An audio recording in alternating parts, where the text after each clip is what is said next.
Kata Channel bakal ada di YouTube. Mantap.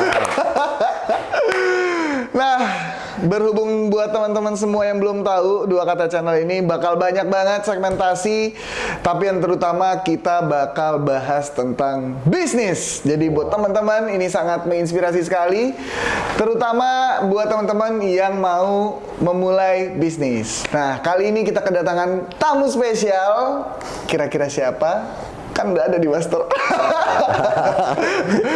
Ini dia, bos dari Rumah Gimik dan Amigo, Pak Edo. Halo. Ini keren nih, Pak Edo. Mantap. Mau jadi calon YouTuber kan? Ya. Nggak, tapi gue grogi bro. Oke, kali ini kita mau bahas tipis-tipis seputar bisnis. Jadi teman-teman harus nyimak dari awal sampai habis. Kalau ada iklan jangan di skip. Tapi nanti ya Pak. Amin. Amin. Pak Edo apa kabar? Baik bro, gimana? Sehat ya Pak? Alhamdulillah. Udah vaksin Pak? Iya pasti dong, udah dong. Udah kedua, udah aturan pemerintah lah, kita ikutin. Iya betul. Jadi teman-teman vaksin itu penting. Jadi kita harus vaksin. Terus juga tadi sebelumnya seperti biasa kita sebelum syuting mengadakan tes swab ya, dan semuanya udah negatif jadi aman. Alhamdulillah. Oke, Pak Edo, kita nih mau bahas tipis-tipis tentang bisnis Pak. Boleh, siap. Kita lihat sama-sama tahu juga semuanya, Rumah Gimik udah besar sekarang. Alhamdulillah. Klien udah banyak banget. Alhamdulillah. Yang mempercayai Rumah Gimik untuk jadi official merchandise-nya. Amin. Nah, cerita-cerita dong sedikit Pak tentang bisnis di kala pandemi nih. Waduh, di pandemi ya. Iya. Ya pasti kan kita sama-sama tahu lah bro, maksudnya pandemi ini kan memang global. Dan memang semua orang kena efek, apalagi bisnis kan. Iya. Ya alhamdulillah kami pun juga berakibat. Tapi ya alhamdulillah kami masih survive. Tapi kami pun juga mempunyai tim yang sangat solid. Kita juga punya strategi baru untuk membalikan keadaan lah. Ya alhamdulillah intinya kita tetap eksis di pandemi. Iya. Dan semoga pandemi ini cepat berakhir juga supaya teman-teman yang di luar sana juga yang sedang berusaha atau baru mulai bisa kembali aktif lagi lah untuk mencari rezeki lah bro. Amin. Nah ini menarik nih teman-teman. Kayaknya kita harus sedikit ngulik lebih dalam lagi tentang bisnis-bisnis yang udah dijalanin Pak Edo. Asik. Siap. Ini salah satunya juga Pak Edo nih yang punya podcast ini. Pak Edo, kenapa kok bisa lari dari retail ke digital tuh gimana ceritanya? Terus juga apa sih ngelihat peluang apa sih Pak di digital ini sampai mau berani investasi di sini? Sebenarnya ya karena pandemi kan pasti ada social distancing kan. Betul. Itu memang saya melihat bisnis digital juga sangat menarik, itu yang pertama. Yang kedua kan saya terobsesi dengan Bro Arif. Waduh, ini bisa aja. Keren kali teman kita ini memang paling hebat. Akhirnya ya kita membuat digital ini lebih ke arah untuk persaingan bisnis yang sehat lah ke depannya, satu. Yang kedua juga mudah-mudahan bisa menjadi wadah lah untuk teman-teman yang bisa kiranya ada manfaatnya untuk edukasi. Amin. Makanya pas Bro Arif bikin program tentang UMKM, ini saya sangat tertarik sekali lah. Saya sangat tertantang untuk memberikan sharing pengalaman untuk kepada teman-teman kita yang di luar sana gitu loh. Semoga yang melihat bisa jadi ada manfaat kan. Iya. Itu sih memang yang saya inginkan di awal. Terusnya juga digital ini memang yang saya suka adalah coveragenya kan, udah pasti. Iya. Bisa lebih luas sampai ke pelosok-pelosok zaman sekarang. Nah, kalau andaikan isinya bermanfaat buat orang banyak ya kenapa enggak gitu. Tapi kalau ada bisnisnya ya bismillah. Bismillah, kan, gitu. ya betul. Itu sih intinya sih sebenarnya itu sih. Iya, jadi emang nggak cuman kita mikir tentang bisnisnya, tapi wadahnya gitu. Karena kita bisa menginformasikan banyak informasi keluar gitu yang susah banget dapat pelajaran kali ya. Edukasi lah. Edukasi ya. Ya. Nah Pak, selain ke arah retail dan digital, kira-kira Pak Edo sendiri sekarang mau lagi main apa aja sih Pak? Sebenarnya sih ada beberapa lah, bisnis ada beberapa, ya? Cuman memang yang signifikan ya seperti sekarang aja. Ya. Saya juga bermain di mining, cuman memang masih dalam progres lah semuanya. Ya. Tapi kurang seru lah mining. Ya kita doain semuanya teman-teman, semoga bisnis Pak Edo tetap jalan, tetap lancar, tetap sustain, tetap makin besar. Amin. Pak Edo, aduh, ini semakin kopi boleh diminum? Boleh, boleh. Kita boleh. disediain buat Pak Edo. Sayang sekali soalnya kalau nggak diminum. Iya, minum dulu dong. Oke, Pak, kita lihat kan di dunia bisnis ini kan pasti ada saingan, ada kompetitor gitu kan, pasti kayak saingan tuh ketat banget nih. Nah, Pak Edo tuh nyikapinnya gimana sih Pak, supaya bisa perusahaan Bapak tuh tetap eksis di klien-klien, di perusahaan? Sebenarnya kalau tidak ada persaingan bukan bisnis namanya bro, gitu kan. Itu yang pertama. Persaingan itu juga secara sehat kita juga bisa jadi motivasi kan. Pastinya kita akan improvement terus dalam bisnis. Strategi apa nih yang kita bisa kembangkan? Itu penting sekali dalam berbisnis. Kita berbisnis nggak boleh dalam satu metode. Itu harus banyak metode, makanya gunanya tim. Itu yang pertama. Yang kedua, kalau andaikan bisnisnya tidak ada persaingan, gimana kita bisa ngukur bisnis kita besar atau enggak kan? Itu wajib dalam berbisnis. Jadi teman-teman pun juga yang ingin menjadi pengusaha pun, kalau bisa yang saingannya banyak, berarti rezekinya juga banyak biasanya kan gitu. Cuman porsinya kan udah ada yang ngatur gitu loh. Tapi kita usaha aja maksimal sih bro sebenarnya. Dan strategi lah yang penting. Strategi yang paling penting ya, buat bisa bisnis semakin terus berkembang. Betul sekali, betul. Nah, ini kan banyak nih Pak, dari teman-teman followers juga mungkin yang mau tanya tentang bisnis. Dia baru pada mau mulai nih, cuman bingung cara mulainya gimana. Karena kebanyakan mereka udah underestimate duluan. Aduh, ada modal tapi takut. Nggak ada modal tapi punya ide buat bisnis. Nah, tipsnya dong Pak buat teman-teman nih. Kalau menurut saya sih bisnis atau jadi pengusaha itu modalnya jelas ya. Satu, ada dua aja yang paling hebat, yaitu adalah tim, partner. Itu penting dalam berbisnis, jangan sendiri, mulainya harus ada partner karena dua otak lebih baik daripada satu otak. Dan tangannya 4 bisa lebih banyak yang dikerjain jadinya kan gitu. Yang kedua adalah ya mental ya. Mental tuh berarti bahasanya kita itu harus berani ditolak, harus berani gagal, harus berani rugi. Dan tapi tetap kita, karena kita kerja aja dengan tim, kita bisa mengukur semua risikonya jadinya. Jadi kita setiap dalam melakukan sesuatu tuh kita harus dengar masukan dari teman-teman, dari tim, terutama dari partner. Itu sangat penting dalam berbisnis. Nah, kesulitan itulah yang biasanya bisnis itu bisa berjalan up gitu loh. Kalau resiko ya saya rasa nggak ada bisnis yang tidak ada resiko lah. Karyawan pun beresiko di PHK, beresiko di skors, banyak sekali lah. Jadi buat teman-teman yang mau mulai bisnis jangan takut ya. Mulai aja dulu, nanti tantangannya biar sambil berjalan, dilewatin. Gitu ya Pak kurang lebih. Nah Pak Edo, ini nggak apa-apa kan nanya-nanya terus? Siap, nggak apa-apa. Nggak apa-apa, yang penting bisa berguna buat semua orang. Nah itu dia poinnya, supaya menginformasikan ke banyak orang. Betul. Pak, Rumah Gimmick nih kurang lebih udah berjalan berapa tahun? Kita udah sekitar 6 tahun. 6 tahun? Betul. Nah 6 tahun pasti kan nggak mungkin mulus-mulus aja tuh Pak jalannya. Oh iyalah, pasti kan ada goncangannya. Pasti. Ada, ya bisa dibilang gertekan gitu, apalagi pandemi kemarin. Itu kacau kan. Nah itu bisa nggak sih Pak diceritain masa-masa sulitnya di Rumah Gimmick sendiri? Jadi Rumah Gimmick sendiri itu dulu sulitnya adalah justru kita di saat membuatnya sebenarnya.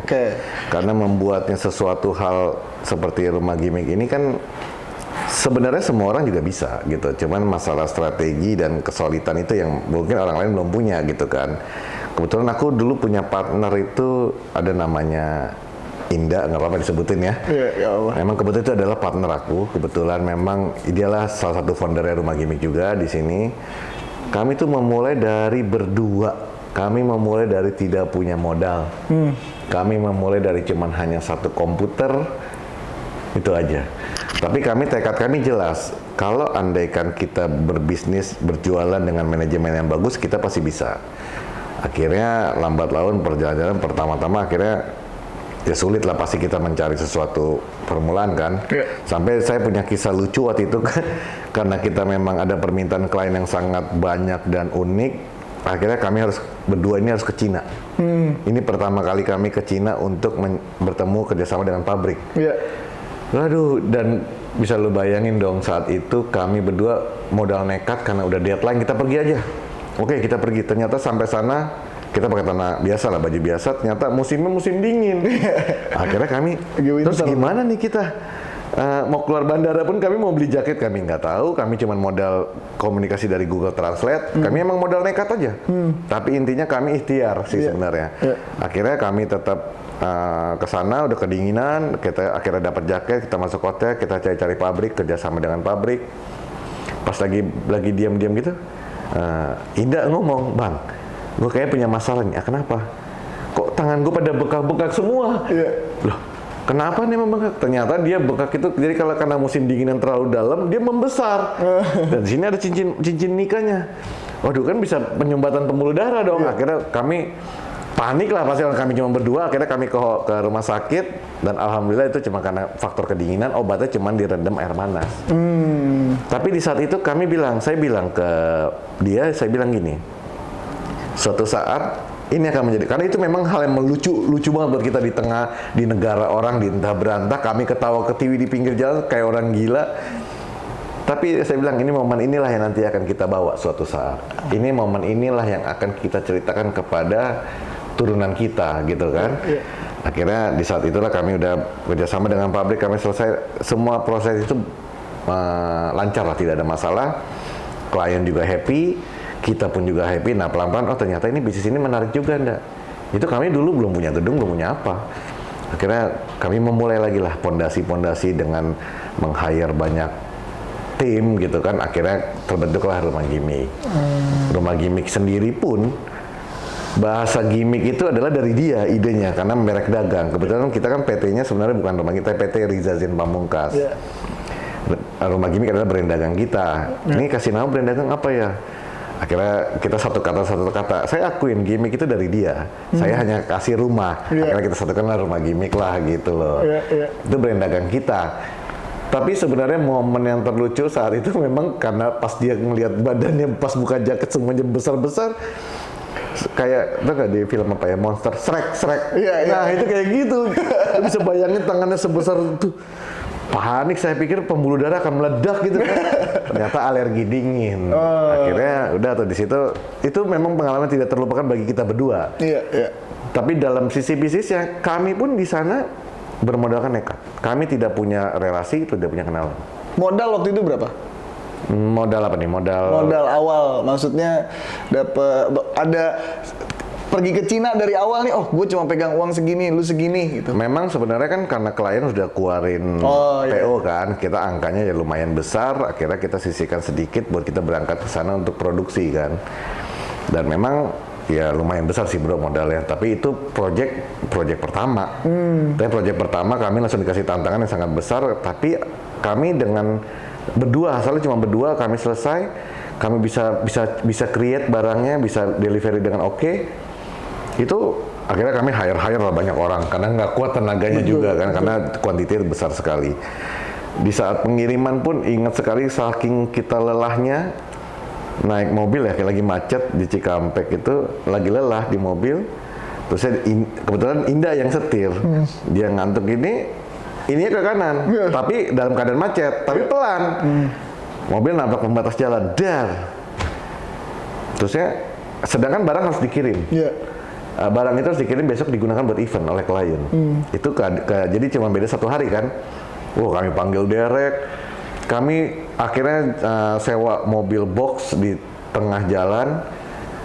Saya akhirnya karena cuma berdua, saya urus mobil yang rusak. Indah nggak pernah naik mobil box bro. Tapi karena memang sudah keadaan urgent, itu harus dikirim ke Jawa Tengah kalau nggak salah. Dia naik mobil box jalan. Terus habis itu kita tetap komunikasi berdua. Akhirnya pas sudah selesai semuanya kita bicara. Dia bilang, "Bang, saya ini nggak pernah naik mobil box. Baru kali itu saya keluar kota tanpa AC." Temen kita ketawa lagi semua.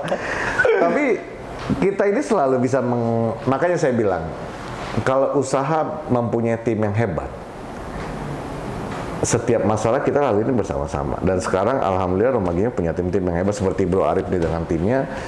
Ini kita nanti pun juga selama itu solid itu pasti kita bisa lewatin lah intinya. Itu sih intinya.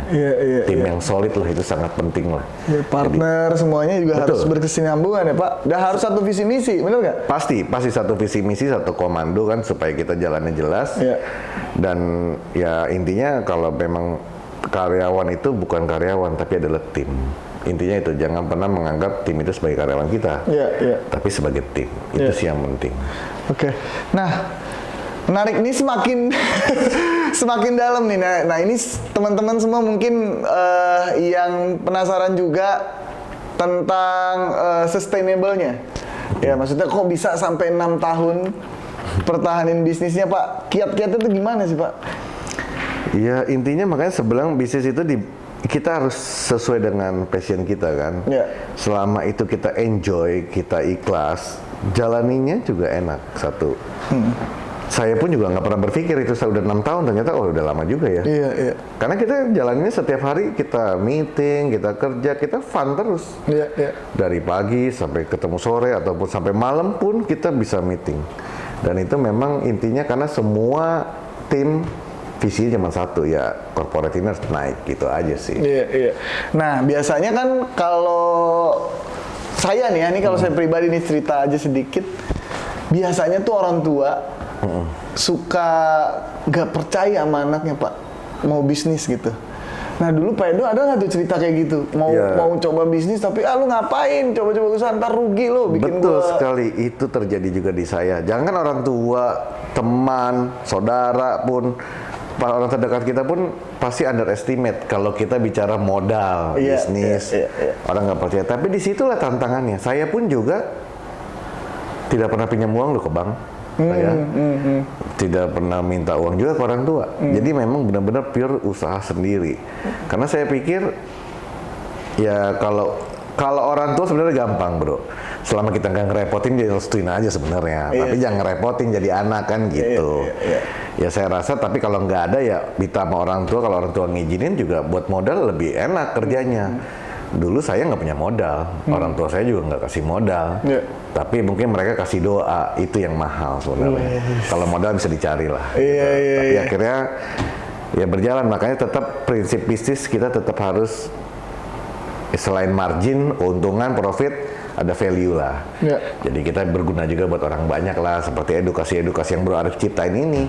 Karena ini memang mungkin nggak seberapa, tapi di saat orang berbicara berbagi pengalaman, terus saya Bro Arif dengan wadahnya, dengan channelnya bisa sebarin ke orang-orang mungkin di luar sana, di pulau mana yang baru ingin memulai sedikit usaha, tapi dia ragu, dia lihat channelnya Bro Arif, oh ternyata orang yang ini bisa, si A bisa, si B bisa. Ya kenapa gua nggak bisa gitu loh. Jadi memang teman-teman juga harus pede dengan kemampuan sendiri dirinya gitu loh. Rezeki udah ada yang ngatur, tenang aja, maju aja kan gitu. Sebenarnya sih itu. Nah betul. Jadi emang channel ini nanti kedepannya juga bakal bahas lebih banyak lagi. Terus juga terutama kan banyak nih Pak sekarang kan yang mau usaha kuliner. Nanti saya mau datengin malah yang jualan pecel ayam. Nah itu mantap. Pecel ayam, bubur. Kita harus kasih kesempatan ke orang-orang itu bro. Karena kita nggak tahu loh Pak, dia ternyata sukses gitu ya. Cuman kan nggak kedengeran aja. Betul. Ya kan? Betul. Nah makanya pelan-pelan nanti. Ya mudah-mudahan kita apa ya, nggak boleh meremehkan usaha orang karena belum tentu untung kita lebih banyak daripada mereka. Kita mungkin gayanya keren, mereka biasa-biasa. Ternyata mereka kalau ngomongin dalam sisi margin profit mereka lebih besar. Kita nggak tahu kan? Kita nggak tahu. Nah itu dia makanya wadah ini keren. Kalau Bro Arif targetnya mereka itu UMKM. Saya hormat banget. Bismillah. Mudah-mudahan Allah kasih hidayah. Amin. Oke, teman-teman. Biar makin rileks. Nah, ngerokok dong. Iya, boleh Pak. Boleh ngerokok nih? Boleh dong. Kru boleh nih. Boleh lah, biar lebih santai. Saya grogi kalau Bro Arif kan hebat nih. Enggak lah, belum Pak. Saya kena lampu, kena kamera banyak begini, aduh. Saya jadi grogi, serius. Bener emang ada 20 orang di belakang Pak. Krunya banyak banget Pak. Iya, nah Pak biar makin santai Pak. Ini baru enak nih, Iya kan, santai kan, relax. Santai. Ini kita topiknya juga udah mulai bahas yang lebih santai aja kali Pak ya. Biar nggak beban-beban banget ngomongin bisnis. Selain bisnis, kegiatan Pak Edo apa sih Pak? Waduh. Buat healing gitu biasanya. Buat apa? Buat healing, maksudnya buat self love gitu. Oh, saya tuh hobinya dari dulu jalan-jalan sih sebenarnya, traveling, touring, adventure, touring. Saya suka banget, saya suka touring mobil, motor, saya ikut semua komunitas. Tapi memang saya lebih senang touring motor sih sebenarnya. Touring motor. Kadang-kadang umur udah nggak kuat, tapi nafsu masih muda lah gitu. Asik. Pengen jalan kemana gitu. Iya, iya. Pengen break limit sebenarnya. Iya, iya. Saya apa ya, kalau naik motor pengennya ke gunung, terus kita menghilang gitu, maksudnya ya, handphone matiin lah. Oh maksudnya. iya. Handphone mati karena kan aktivitas juga lumayan banyak. Kita cuman ya bersyukur aja di sana. Iya, Aura positif lah sebenarnya. Iya. Tapi pernah nggak touring pakai skateboard gitu, Pak? Waduh. Kalau pakai sepeda aja nggak kuat bro, pakai skateboard bisa jatuh duluan kita. Nah, paling jauh Pak, touring mana Pak? Paling jauh. Touring apa nih, motor mobil? Motor boleh, mobil boleh. Kalau mobil saya paling jauh Bali ya. Bali udah tuh nggak kemana karena belum. Dulu ada yang jauh tapi saya nggak ikut. Motor saya paling jauh cuman paling ke Bromo ya bro. Jauh juga itu. Tapi naik motor bro. Dari Jakarta ya? iya. Iya. Itu waduh lama deh itu waktunya. Karena udah nggak mudah kan, jadi capek sedikit masuk hotel, ntar jalan lagi. Oh nyambung berarti. Berapa hari itu waktu itu? Saya rasa saya nginep 3 hari baru sampai. 3 hari dari Jakarta sampai Bromo naik motor. Iya, Ya, keren. karena capek banget gak kuat. Ya, jadi nggak cuman usaha aja nih Pak ya, yang maksudnya yang kita pikirin, tapi harus sambil relaksin diri lah. Betul. Supaya nggak begitu stres banget, karena saya tahu Pak ngurusin bisnis soalnya kayak apa. Lumayan, bro. Tapi lebih susah ngurus orang-orangnya biasanya. Bener ya? Iya. Oke. Penting fun. Oke, nah Pak Edo, Siap. kita cerita sedikit lagi nih. Jadi kira-kira Pak, waktu saya sempat main ke sini nih, Betul. ya kan? Saya lagi main ke sini, terus banyak banget tuh merchandise. Nah, menurut info dari tangan kanan Pak Edo, katanya ini nggak jadi nih. Stok. Iya, jadinya kita sempat rugi nih gitu. Terus nilainya nggak kecil loh Pak itu Pak. Iya. Nah itu gimana Pak nyikapinnya Pak? Maksudnya stres kah? Apa Bapak kayak wah udah gue capek deh gitu, kayak udah nggak mau terusin lagi gitu? Stres lah, tapi ya 1 hari lah paling. Sisanya ya saya harus bangkitkan tetap. Biar gimana pun bisnis itu kan resiko. Iya. Apapun yang terjadi, selama kita timnya masih jalan, kita solid, kita harus tetap fight. Kalau masalah kerugian ya nominal ya udah pastilah yang bawel ya divisi finance gitu kan. Tapi sebenarnya saya merasa itu mengajarkan saya lah, kita dalam berbisnis sekarang mau besar mau kecil, apalagi di era pandemi ini, kita harus berpikir dari sisi regulasi pemerintah, itu penting juga ternyata. Betul. Tapi ya balik lagi, mental saya nggak jatuh sih sebenarnya. Nah makanya buat teman-teman yang pengusaha pun yang lain juga, di saat kerugian udah biasa lah. Namanya bisnis, resiko udah pasti, karyawan beresiko, di PHK, di skors, udah pasti kan, udah semua itu ada resikonya gitu loh. Ya ada resiko, udah rugi, oke kita keep, ruginya berapa, kita total, oke tahun depan kita balikan keadaannya gimana, strateginya apa. Oh jualannya di peningkatannya berapa, targetnya berapa, bisa nutupin kerugian tahun kemarin nggak? Oke gitu aja. Tapi yang penting tetap eksis, gitu aja sih bro. Kalau rugi biasa lah, bismillah aja lah, bismillah. Nih tapi ada yang menarik Pak, saya juga mau tanya-tanya sedikit nih. Buat bangun teman-teman, maksudnya super tim nih, supaya tetap kita kerja bareng-bareng. Nah Pak Edo tuh nge-treat timnya tuh gimana Pak? Mudah banget, jangan anggap mereka karyawan. Betul, itu betul. Anggap mereka tim, teman, saudara. Karena kan bahasanya kalau kita satu tim full, kita kan menjaga sumber rezeki kita bersama. Dengan tugasnya masing-masing. Satu yang pertama, yang kedua ya visi misinya udah harus jelas. Makanya lebih ke arah kita ada social approach lah. Bahasanya atasan dengan bawahan, bawahan dengan bawahan, bawahan dengan atasan itu tidak ada di sini. Ya ada dalam struktur, dalam pekerjaan, tapi dalam perilaku nggak ada. Saya sama siapapun juga berbicara, saya mau siapapun saya ngobrol bersama. Apa keluhannya, apa tantangannya atau strateginya apa, kita jalan bareng. Karena pokoknya intinya kita jangan pernah menganggap karyawan kita itu adalah karyawan. Ya.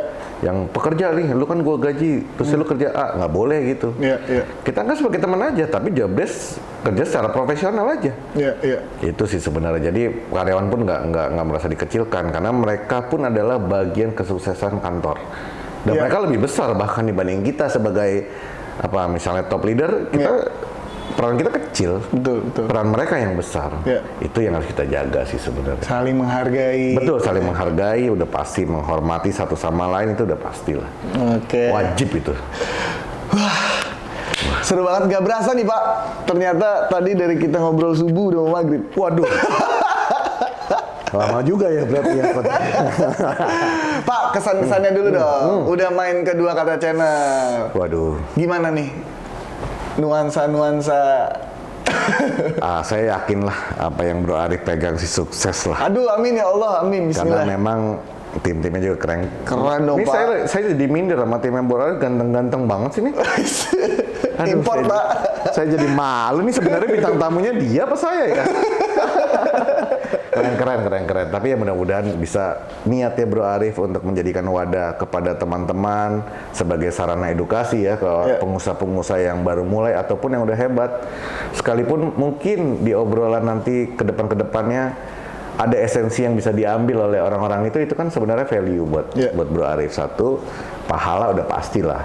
Kalau rezeki ya udah ada yang ngatur semua, bismillah. Ya. Intinya saya senang Dua Kata ini bisa menjadi wadah, bisa menjadi sarana untuk komunikasi kepada orang-orang yang jauh di Indonesia sana kan, di pelosok-pelosok, yang mungkin yang usaha nasi goreng, mereka termotivasi lagi jadi nasi gorengnya nggak 1 gerobak, mungkin jadi 2 gerobak nantinya, 3 gerobak, atau nggak mungkin Bro Arif dapat ahli strategi bisnis mungkin yang bisa dibawa ke sini kita share Amin. semua. Nanti kita coba Itu udah. keren karena saya paham banget pengalaman adalah ilmu yang sangat mahal. Iya, betul. Makanya saya akan subscribe juga ini. Wih, benar ya Pak? Pasti. Nah, itu dia ya teman-teman semuanya. Yang mau belajar lebih dalam lagi tentang bisnis, boleh langsung subscribe aja channel Dua Kata. Betul ya Pak? Mantap. Nah, terakhir Pak, sebelum kita closing, Siap. kasih dong Pak tips and tricks teman-teman semuanya yang mau coba memulai bisnis. Intinya ya satu partner tadi saya bilang tim sama ya nekat aja tapi terukur. Iya. Itu aja yang penting. Oke. Itu ya teman-teman, harus yang penting mulai aja dulu biar learning by doing, sama pemilihan partner paling pertama, kedua nekat dan terukur. Betul. Oke, Dua Kata Pak untuk Dua Kata Channel, Dua Kata yang baik. Waduh, keren yang pasti. Yang pertama, yang kedua grogi. Apa grogi? Grogi kameranya banyak banget. Oke. Siap. Keren dan grogi. Terima kasih Bro Arif dan tim. Makasih banyak Siap. Pak Edo udah mampir ke Dua Kata Channel. Semoga Rumah Gimik, Amigo, semua bisnis Pak Edo makin lancar, makin Amin. besar. Amin. Pokoknya kita doa yang terbaik buat semuanya. Amin. Oke teman-teman semuanya, terima kasih banyak. Terima kasih buat Pak Edo. Siap. Terus juga gua Arif Fadilah. Saya Edo Riza. Thank you udah nonton Dua Kata Channel.